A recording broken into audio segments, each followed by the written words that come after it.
जी हाँ दोस्तों, ऑपरेशन सिंदूर से जुड़ा एक और झूठ बेनकाब। सेना के पीछे छिपे साहब का क्या है ये गंदा खेल। एसजीपीसी ने पकड़ा सैन्य अफसर का झूठ। स्वर्ण मंदिर मामले पर घिरे मोदी और शाह। बहुत स्वागत है आप सभी का। आप देख रहे हैं द राजनीति का विशेष सेगमेंट खबर और विश्लेषण। मैं हूं जब्बार खान। दोस्तों, बीते 24 घंटे में ऐसी कौन सी स्थिति उत्पन्न हुई जिसमें साहब का एक और गंदा खेल बेनकाब होने की बातें की जा रही है। स्वर्ण मंदिर पर आखिर मोदी और शाह के घिरने की बात क्यों सामने आ गई? स्वर्ण मंदिर की तरफ से आखिर जो तथ्य पेश किए गए उसके जरिए क्यों कहा जा रहा है कि दरअसल ऑपरेशन सिंदूर से जुड़ा हुआ झूठ जिसे परोसने की कोशिश सरकार के इशारे पर की जा रही थी मगर वो बेनकाब हो गया। दोस्तों, ऐसा कैसे हुआ कि एक सैन्य अधिकारी के भी झूठ को एक तरीके से स्वर्ण मंदिर के अधिकारियों को ने बेनकाब कर दिया है? दोस्तों, विस्तार से आपको बताते हैं। खबर बेहद संवेदनशील, बेहद महत्वपूर्ण और विशेष है। अंत तक इस वीडियो को जरूर देखें। दोस्तों, हाल में आपने देखा किस तौर पर ऑपरेशन सिंदूर की शुरुआत से लेकर के अब तक 21 मई के बीच में क्या कुछ हुआ आपको बताने की जरूरत नहीं, मगर इन तमाम चीजों के बीच में विवाद किस तौर पर हुआ, राजनीति किस तौर पर हुई। और जब ऑपरेशन सिंदूर चल रहा था, वैसे तो सरकार का और सेना का कहना यह है कि ऑपरेशन सिंदूर अभी भी जारी है, मगर जिस वक्त ऑपरेशन सिंदूर के जरिए पाकिस्तान के आतंकिस्तान के आतंकी अड्डों को तहस नहस किया जा रहा था, उस बीच में भी भारतीय जनता पार्टी के ट्विटर हैंडल से क्या कुछ नहीं पोस्ट किए जा रहे थे। डॉक्टर मनमोहन सिंह की सरकार के वक्त के वीडियो को लेकर के एक वीडियो बना करके मनमोहन सरकार और मोदी सरकार के बीच में तुलना कर रही थी भारतीय जनता पार्टी की। देखिए, मनमोहन सरकार में कुछ नहीं किया जाता था आतंकी हमलों के बाद, और हम ये कर रहे हैं। भारतीय जनता पार्टी की तरफ से यह दर्शाने की कोशिश की जा रही थी कि किस तौर पर लोगों में मोदी सरकार को लेकर के एक मजबूत सरकार की भावना है।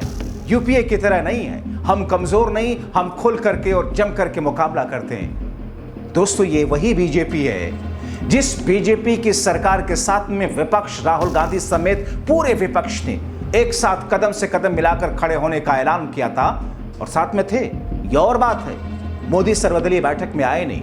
यह और बात है कि सेना के ऑपरेशन के खत्म होने के बाद, सीज फायर के बाद में अभी तक सर्वदलीय बैठक पर राजी नहीं हुए मोदी। यह और बात है कि राहुल गांधी और विपक्ष के बार बार अपील के बावजूद मोदी और शाह की सरकार संसद का विशेष सत्र नहीं बुलाती है, जबकि विशेष सत्र हमेशा बुलाया गया। पंडित जवाहरलाल नेहरू के प्रधानमंत्री रहते 1962 के चीन युद्ध के बीच में ही अटल बिहारी वाजपेयी ने जिस तरीके से उस पर कहा, और उसके बाद में संसद का विशेष सत्र बुलाया गया था। 1971 के युद्ध के बाद जब पाकिस्तान के 2 टुकड़े कर दिए गए थे, तब भी संसद का विशेष सत्र बुलाया गया था, मगर मोदी और शाह की सरकार संसद का विशेष सत्र बुलाने से हिचक रही है, क्योंकि उसे जवाब देना होगा ऑपरेशन सिंदूर को रोका क्यों। जी हां, सरकार कह रही है हमने रोका नहीं, जारी है, मगर सीज फायर हो जाना ऑपरेशन सिंदूर के रुक जाने जैसा है। युद्ध जब हो रहा था, जब यह कहा जा रहा था कि इस बार तो हम पाकिस्तान के 3 टुकड़े करके रहेंगे, अचानक क्यों रोका? तो सरकार को यह लग रहा कि साहब संसद का विशेष सत्र होगा, वहां चर्चा होगी, जवाब देना होगा, पूरा देश लाइव कवरेज को देख रहा होगा। मगर इस बीच में दोस्तों एक और चीज, एक और बड़ा झूठ जो निकल करके सामने आया वो ये, और वो इसलिए क्योंकि खुद पंजाब के स्वर्ण मंदिर की तरफ से इस बात को कहा गया। दोस्तों, हालांकि जब मैंने इस खबर को देखा और सैन्य अधिकारी की तरफ से उनकी आड़ लेकर के जिस झूठ को परोसने की कोशिश की गई थी, जब उस पर सच निकल करके सामने आया तो मैं भी हैरान हुआ। दोस्तों, ये बताया गया था कि जब भारत पाकिस्तान के बीच में युद्ध जैसी स्थिति थी, दोनों तरफ से वार पलटवार चल रहा था, तो फिर पंजाब के स्वर्ण मंदिर परिसर में भारतीय सेना द्वारा एयर डिफेंस गन तैनात की गई थी। मगर दोस्तों, स्वर्ण मंदिर की तरफ से जो बातें की गई वो ये कि ये खबरें बिल्कुल निराधार झूठ है। धार्मिक नेतृत्व ने वहां के इस पर कड़ा विरोध जताते हुए उसे झूठ का पुलिंदा बताया। कहा कि सरकार इस पर सफाई दे कि ऐसी खबरें या अफवाहें फैलाई क्यों गई। दोस्तों, सिखों की सर्वोच्च धार्मिक संस्था शिरोमणि गुरुद्वारा प्रबंधन समिति यानी कि एसजीपीसी और स्वर्ण मंदिर के वरिष्ठ ग्रंथियों ने इस दावे को पूरी तरीके से झूठा, चौंकाने वाला बताया। अब ऐसे में सवाल उठ रहे हैं कि क्या ये साहब की तरफ से एक अलग नैरेटिव गढ़ने की कोशिश की गई थी? क्या ये साहब की तरफ से एक झूठ परोसे जाने की कोशिश की गई थी? और आखिर ऐसा झूठ परोसे जाने के पीछे का मकसद क्या था? इन तमाम चीजों को लेकर के खूब वाद विवाद हुए, मगर अब जबकि स्वर्ण मंदिर की तरफ से इसे झूठ बताया गया तो फिर दूध का दूध और पानी का पानी हो गया। दोस्तों, ये विवाद उस समय शुरू हुआ था जब सेना में एयर डिफेंस प्रभारी lieutenant general Sumer Ivan D'Cunha के हवाले से एक बयान सामने आया था। फिर से सुन लीजिए दोस्तों, कब आया विवाद सामने? उस समय जब सेना में एयर डिफेंस प्रभारी lieutenant general Sumer Ivan D'Cunha के हवाले से एक बयान सामने आया था। इसमें कथित रूप से यह दावा किया गया कि ऑपरेशन सिंदूर के बाद पाकिस्तान से संभावित हमले को विफल करने के लिए स्वर्ण मंदिर परिसर में एयर डिफेंस गन तैनात किए गए थे। अब जाहिर तौर पर जब सेना के हवाले से ऐसी खबरें आएंगी और बाकायदा न्यूज एजेंसी ने ऐसी खबरों को प्रमोट किया, जाहिर तौर पर इसे एक ब्रांडिंग के रूप से लोगों ने देखा कि साहब की यानी कि मोदी साहब की ब्रांडिंग की जा रही है।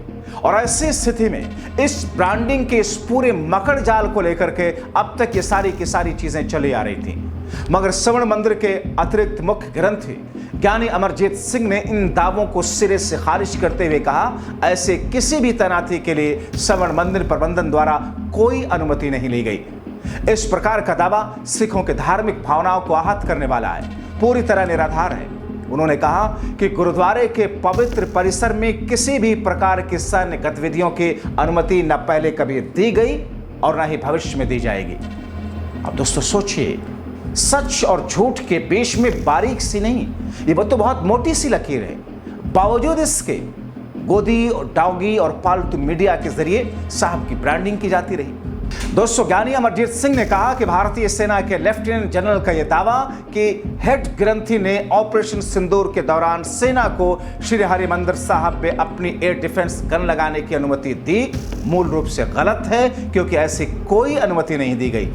इस पवित्र स्थान पर बंदूकें स्थापित करने की ऐसी किसी घटना को मंजूरी दी ही नहीं गई। वो कहते हैं, श्री हरिमंदिर साहब परिसर के दैनिक रस्में, श्री गुरु रामदास जी का लंगर, श्री अखंड पाठ साहिब वाले स्थान, अन्य संबंधित गुरु स्थान अनिवार्य हैं, जिनमें किसी को भी किसी भी तरीके से बाधा डालने का अधिकार है ही नहीं। हालिया स्थिति के बावजूद श्री हरिमंदिर साहब परिसर में गुरु दरबार की रस्में पूरी निष्ठा और दृढ़ संकल्प के साथ में की जाती रही, उसमें कोई बाधा आई ही नहीं।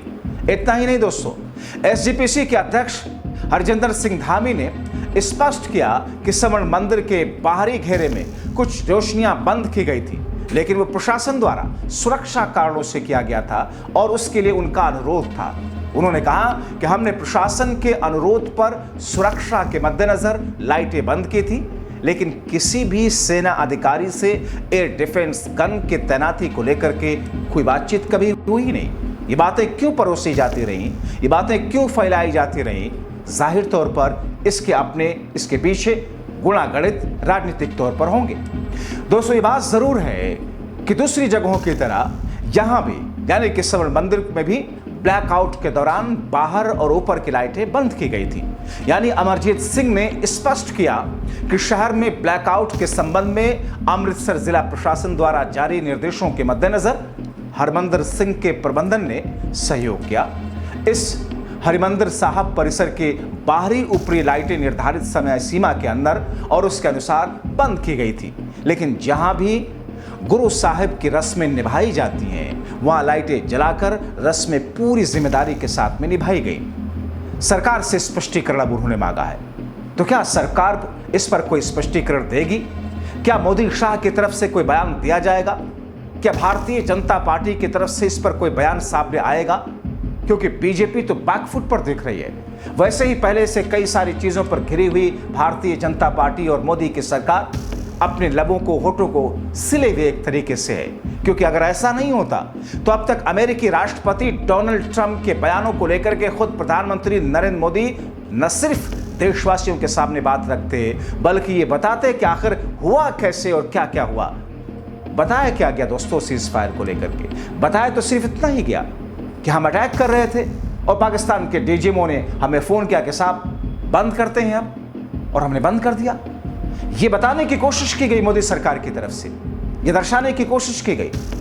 दोस्तों, अगर ऐसा भी हुआ ये तो और बड़ा अपराध है कि आपने जिन 21 ठिकानों को, आतंकी ठिकानों को चिन्हित किया था, उसमें से 8 से 9 ठिकानों को हमने बर्बाद किया। छोड़ दीजिए पीओके को अभी थोड़ी देर के लिए, छोड़ दीजिए बलूचिस्तान के मामले को, मगर उन 21-22 आतंकी ठिकानों को नेस्तनाबूद किए बिना उससे पहले ही पाकिस्तान के डीजीएमओ की तरफ से फोन आया और हम रुक गए। ये तो और बड़ा अपराध होगा, मगर क्या कीजिएगा। तो दोस्तों, ऐसी स्थिति में अब पंजाब के स्वर्ण मंदिर की तरफ से सरकार से स्पष्टीकरण मांगा जा रहा है। हालांकि मामला बढ़ता देख सेना की तरफ से भी एक बयान सामने आया कि भारतीय सेना की ओर से भी एक बयान जो जारी किया गया, इसमें कहा गया कि स्पष्ट किया जाता है कि स्वर्ण मंदिर परिसर में न तो कोई एयर डिफेंस गन तैनात की गई थी, न ही कोई अन्य वायु रक्षा संसाधन। ये बयान उन अफवाहों को समाप्त करता है जो सेना और धार्मिक स्थान के बीच में अवांछित टकराव का कारण बन सकती थी। यानी कि दोस्तों, सेना ने जब मामला बढ़ा बयान तो जारी कर दिया, मगर यह बयान जिस तरीके से दिलवाया गया था, यह बयान दिलवा करके जिस तरीके से धार्मिक और सेना के बीच में या एक अलग तरीके के टसल की स्थिति को उत्पन्न करने की कोशिश की गई, उस पर मोदी और शाह खामोश हैं। भारतीय जनता पार्टी के आला कमान की तरफ से चुप्पी साधी गई है। बीजेपी के प्रवक्ताओं को कुछ कहते नहीं बन रहा है, क्योंकि सवाल पहले से बहुत सारे हैं और उन सवालों को लेकर के राहुल गांधी, विपक्षी पार्टियां, दूसरी पार्टियां, विपक्ष की पार्टियां लगातार मोदी शाह से सवाल पूछ रही हैं। मोदी और शाह खामोश हैं। अभी तक अगर देखा जाए दोस्तों, ऑपरेशन सिंदूर के बाद से लेकर 10 तारीख जब सीजफायर का ऐलान किया गया और उसके बाद में 12 तारीख प्रधानमंत्री नरेंद्र मोदी ने देश के नाम, राष्ट्र के नाम संबोधन किया और उसमें भी सिर्फ एक तरीके से बैलेंसिंग बात कह करके वो निकल गए। अब तक न राजनाथ सिंह ने इस पर कोई स्पष्टीकरण दिया, न विदेश मंत्री एस जयशंकर सिंह ने स्पष्टीकरण दिया, न बताया तफसील से कि आखिर हुआ क्या था दोस्तों। क्योंकि अमेरिका तो बार बार 7 बार ये बोले, डोनाल्ड ट्रंप ने कहा कि हमने ट्रेड के दबाव में, हमने भारत और पाकिस्तान जो कि मेरे दोस्त हैं, जो कि 2 ग्रेट नेशन हैं, सोचिए भारत के साथ में पाकिस्तान को खड़ा किया जा रहा है ये कह करके कि एक ग्रेट नेशन है, मगर भारत की तरफ से प्रधानमंत्री ने एक जवाब नहीं दिया।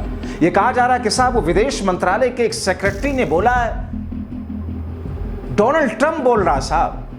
डोनाल्ड ट्रंप जो कि अमेरिका के राष्ट्रपति हैं, दुनिया के सबसे ताकतवर देश के सबसे ताकतवर शख्स हैं, उनकी बातों का जवाब क्या कोई सेक्रेटरी देगा भारत के?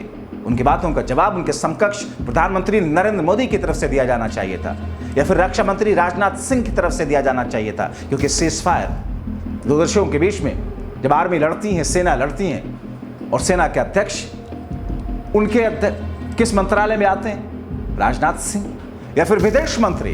क्योंकि विदेश नीति क्या कहती है, मोदी और शाह की सरकार ने विदेश नीति को कहां पहुंचा दिया है। कभी अब की बार ट्रंप सरकार का नारा दे करके, कभी हाउडी ट्रंप, नमस्ते ट्रंप का कार्यक्रम करा करके, उनके लिए वोट मांग करके, मगर सब के सब खामोश रहे। और इस बीच में अब स्वर्ण मंदिर को लेकर के जो विवाद उठा, उन विवादों पर आप देख लीजिए अखबारों में ये सारी की सारी खबरें छपी पड़ी हैं कि अब स्वर्ण मंदिर ने स्पष्टीकरण दिया। ये बात साफ तौर पर सीधे कही कि ये बातें, ये खबरें जो फैलाई गई, जो ब्रांडिंग करने की कोशिश की गई, निराधार, गलत, बेमानी सी हैं। तो अब उम्मीद ये है सबको कि मोदी शायद खुद बोले, राजनाथ शायद खुद बोले, मगर साहब ऐसा होता हुआ दिख नहीं रहा। ऐसी स्थिति में आप क्या कहेंगे? अपनी राय कमेंट बॉक्स में जरूर लिखें। अभी के लिए इतना ही। आप सबका अंत तक वीडियो देखने के लिए बहुत शुक्रिया।